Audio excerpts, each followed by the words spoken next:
చేసిండు మంచిదే. కానీ ఈ అర్బన్ నక్సల్స్ భావాజాలను వ్యక్తులను విద్యా కమిషన్లు పెట్టి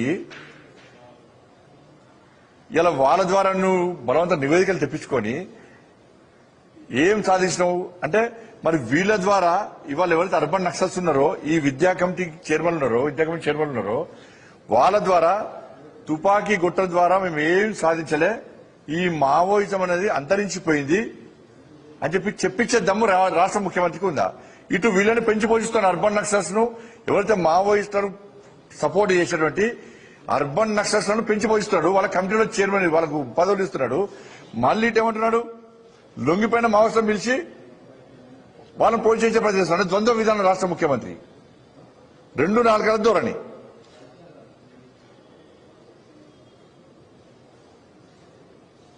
కాబట్టి వీళ్ళను విద్యా కమిటీలు వేసినప్పుడే నేను దాన్ని వ్యతిరేకించిన. ఇది కరెక్ట్ పద్ధతి కాదు, వీళ్ళు సమాజానికి తప్పుడు సందేశాలు ఇస్తారని చెప్పి. కాబట్టి ఇవాళ ఉపాధ్యాయ రంగాన్నే అవమానపరిచే విధంగా, వాళ్ళని హేళన చేసే విధంగా ఇలా ఈ కమిటీ రిపోర్ట్ ఉన్నది. ఈ కమిటీ రిపోర్ట్ చెత్తబుట్లో పడేసినా ఆ చెత్తబుట్ట కూడా అవమానంగా భావిస్తుంది. చెత్తబుట్ట కూడా అవమానం భావిస్తుంది. రిపోర్ట్ చేయడానికి హద్దు పద్దు ఉండాలి, ఒక ఆలోచన ఉండాలి. ఈ జీతాలు తగ్గిమనడం ఏంది? మరి జీతాలు తగ్గిస్తే ఏమవుతుందో చెప్పారు.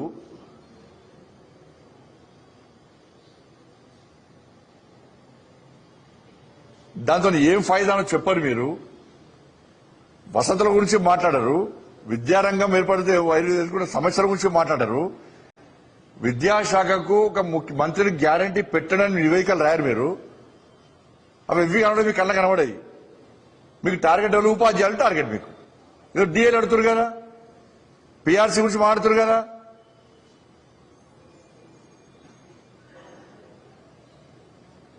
కానీ ఉపాధ్యాయ వర్గం ఆలోచించాలి. మిమ్మల్ని హేళన చేసే ప్రయత్నం రాష్ట్ర ప్రభుత్వం చేస్తున్నది, అవమానపరిచే ప్రయత్నం చేస్తున్నది. ఉపాధ్యాయ వృత్తి పట్ల సమాజంలో పడక తప్పుడు ఆలోచనలు క్రియేట్ చేసే ప్రయత్నం రాష్ట్ర ప్రభుత్వం చేస్తున్నది. ఇటువంటి దుర్మార్గపు ఆలోచన రాష్ట్ర ప్రభుత్వం ఉంది కాబట్టి దీన్ని ఎదుర్కోవాల్సిన బాధ్యత మీ అందరి మీద ఉన్నది. మీరు భయపడాల్సిన అవసరం లేదు. మీ వెనుకల భారతీయ జనతా పార్టీ ఉంది, మీకు అండగా భారతీయ జనతా పార్టీ ఉంటుంది.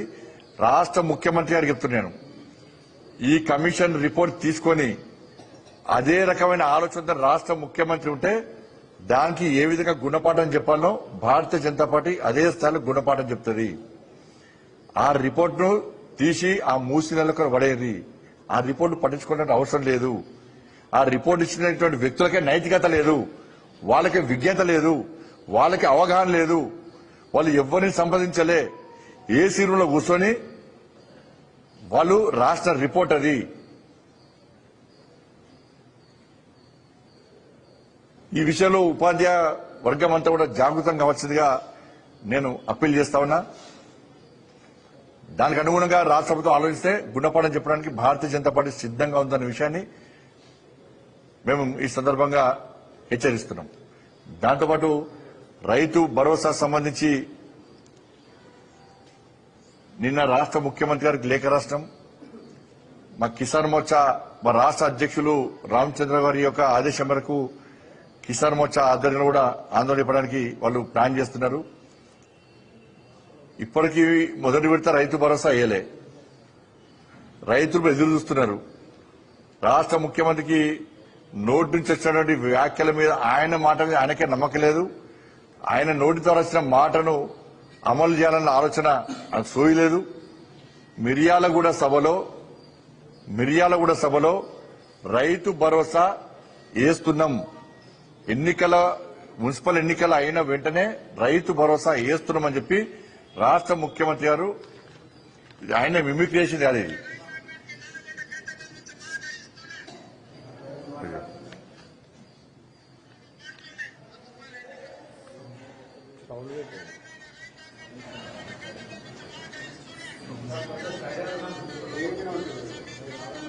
తెలంగాణ రైతాంగానికి నల్గొండ గద్దెల నుంచి మాట ఇస్తున్నా, సంక్రాంతి తర్వాత రైతు భరోసా మీ ఖాతాలో పడుతుంది. మున్సిపల్ ఎన్నికలు ముగిసిన వెంటనే మీ ఖాతాలలో రైతు భరోసా నిధులు వేసే బాధ్యత రాష్ట్ర ప్రభుత్వం తీసుకుంటుంది.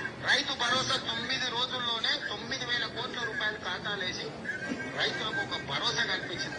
9,000 కోట్ల రూపాయలు ఖాతాలేసి రైతులకు ఒక భరోసా కల్పించింది.